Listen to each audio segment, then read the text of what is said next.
they've got plenty of fences in the warm-up to get them ready, so they don't need to be warmed up on the course. Once they're on the course, the nitty-gritty started.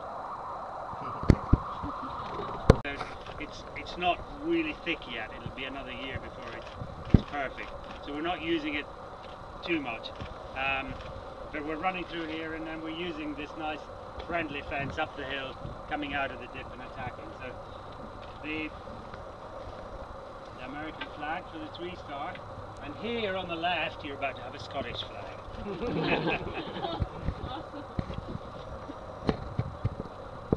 It's only there to split the tracks up. And then for the 3-star, I like to give my first combination of fence 4. But I've been a little bit mean here because I've got 2 corners, and so it's a bit tough really. So what I've done, instead of making it 4AB, I've made it 4 and 5.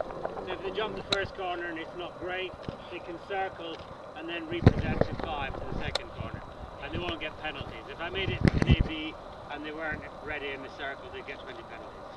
So I'm being a bit tough with the questions, but I've been kind in that I've given them a way out of it.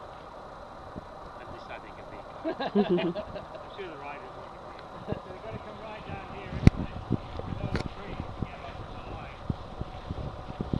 And I think it measured 5, but quite honestly, they do what they like.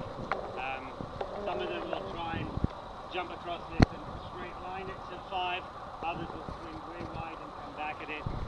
So sometimes I think you'd be just as well dropping the fences out of the sky and letting them work out their own distances. But when you position the fences, you've got to have in your own, I've got to have in my mind that this is the line I want them to ride, and that's going to work on the distance if they ride that line. If they want to pick another line, it's up to them. It's no big deal. Whatever they're comfortable with. You know, there are corners, but they're not that difficult. The sport's more and more going to open corners rather than filled-in corners, because when they're filled in, they can cheat and surf it, and so it's an uphill approach, which hides a bit of the ditch, but it means they can attack up the hill. And when they get here, it's not that big a fence.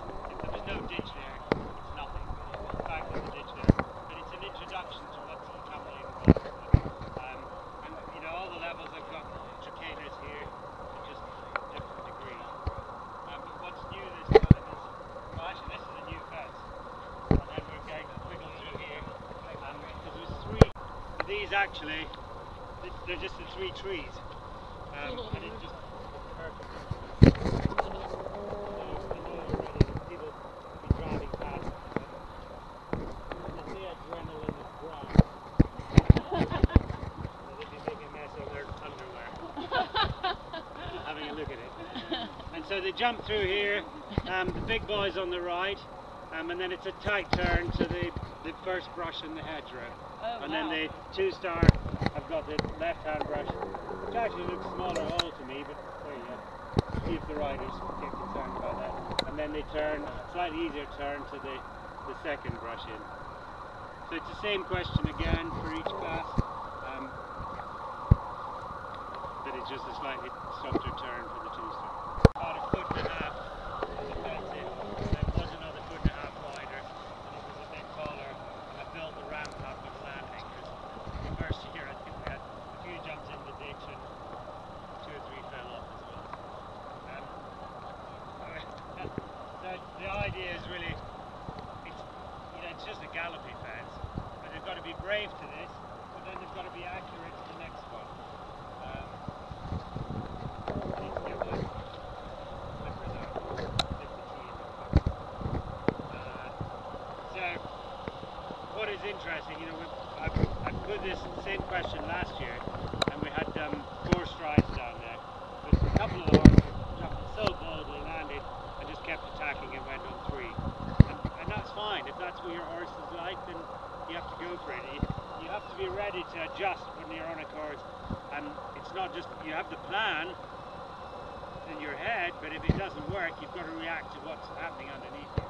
So if suddenly you jump way out running, then you know you're not going to get there on course. There's no point ripping the horse's head off and running out, so you might as well just go with the flow and get the 3. And then sitting round in the store pile, and they arrived up with the framework, and then they wired it back into the bank. We filled it with stone and everything, and we've done it, and then Jerome arrived. And once he agreed it was a good idea, he said we needed to work.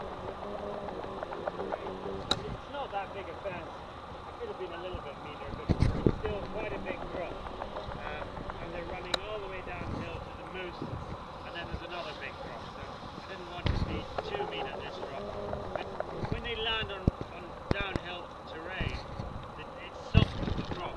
It's all about the horses being brave enough to jump, but they're not getting jarred the landing. So they land running down the hill, so it shouldn't really put any pressure on their joints and legs. They should land running, but then it's a question of whether the rider is in control or not. The course is pretty flat, so they've been galloping quite fast. They'll probably gallop up that hill, round the turn, set up, jump, and then the horse will be off again. And they need to be in control, because you go down the hill, jump the moose and turn right to the fish in the water, 90-degree turn. So they need to be in control. I should think there'll be some photographs, some faces of this one, and then there'll be even worse going down the hill trying to get the control back. It might be quite entertaining to have a camera looking back up, but the rider's expressions if nothing else. This white triple brush is completely against the idea of a coffin fence and a coffin landers. If you think of the intermediate, they've only got one stride landing and they're downhill to the ditch, so they need that short fancy canter. Here they need that same balancing up here, balance, but then they've got to be positive to this, and so they're going to end up jumping this a little bit faster. And because it's a spread, I couldn't put them on one stride, so I've given them two strides, which means they can still attack that, then they can sit up, keep a hold of the front end, jump and one stride out. But that is a stride to the C element, so if they're in a mess hanging off here, if they can negotiate the ditch, they can turn right to that roll top on the downhill, and they won't get 20 penalties. As long as it's the rider's decision that they bypass that. But I'll be interested to see the reaction to this. I have done this I did a triple brush in with a rail out in England a couple of years ago, and I know that the triple brush in had them all really confused about how to ride the fence. So we haven't got the three-star riders out here yet, so I'll be interested to see what they think. And you'll remember that everything on the left of the island was what was here last year, and so after the event last year we agreed that the sort of size we were going to do, and the diggers came in and that came back, and this is what we had. It's brilliant. And so I was really keen to use this bank, because again, any bit of terrain I can get hold of the better. So I wanted to come downhill, so we've got the gator on here, 5 strides on a turn to the brush corner, and then 5 strides back into the water to the shrimp top. The 2 strides go in over the opposite snake, and then the keyhole, and then they come out this corner and go round, and then in the causeway in the next water there's the Ogopogo that's been here. Lots before. But it sort of works quite well. But come and have a look at this, because I had a big argument with all the officials this morning. So Bert carved this out of just one bit of wood. He did a brilliant job of it, and it had all the bumps along the back, and then the technical delegate getting the ground jury come along and said, "Oh, what if a horse hits that with its stifle?" That's included, a man included in that. Sorry, I know it's slightly sexist, but you know what I mean. Ish. Anyway, so we had to sand down the bumps, and then of course we'd made up this green paint. We didn't have enough, so hence the different colour. So I've only done the middle section, and I know they're going to give me a hard time for not taking the bumps off the rest. I didn't want to spoil Bert's masterpiece. But it looks good.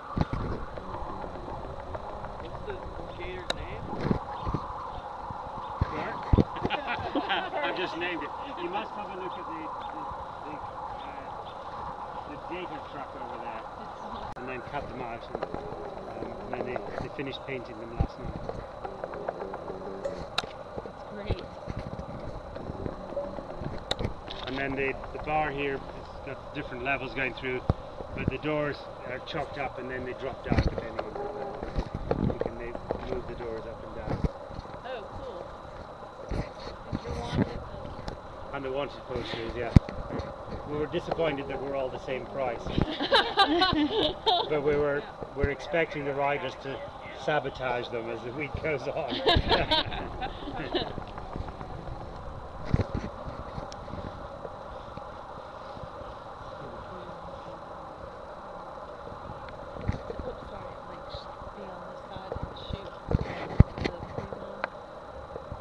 I think really wide spreads, because they'll keep jumping, but they might struggle to get the distance if you've got a big maximum height top spread. So these are, if anything, a fraction small, but they've still got to concentrate because it's a related distance, and it'd be very easy to make a stupid mistake and trip over that egg. So it doesn't have to necessarily be big. It's just got to make them sort of take a pull and have a think. And then, I keep saying there's not much terrain here, but we can up and down quite a bit at the end of the course, so they've got to save a bit of their stamina and not gallop the legs off the horses at the beginning. And then again down the hill to the last mound before, and we put the train as the last fence this year. The train was part of the town last year, and I think it got lost in too much there. So I think it's much better with a town, and then the train there is a much better last fence for the horses. There's buckle on it, and we've had it on the top here, and we've had it down at the bottom of the bank on the other side. And the same technical delegate's been here for the 3 years, and he said to us this year, we've either got to move the buckle down to the same height as the bell or put a tree behind it. And I said, oh, is this a new rule? Because they said anything between the flags must be jumpable height. And I said, well, is this a new rule? And he said, no, it's always been there. And I said, well, you passed this fence last year, and the 3 ladies of the grand jury, they were all agreeing with him. And I said, well, hang on a minute, let me tell all 4 of you that this has been the same, but this is the 3rd year in a row, and nobody said anything for 2 years. Anyway, so the compromise is we put a tree behind it, so that it's a non-jumpable part. But by lowering the buckle, it's going to muck up the aesthetics of my fence.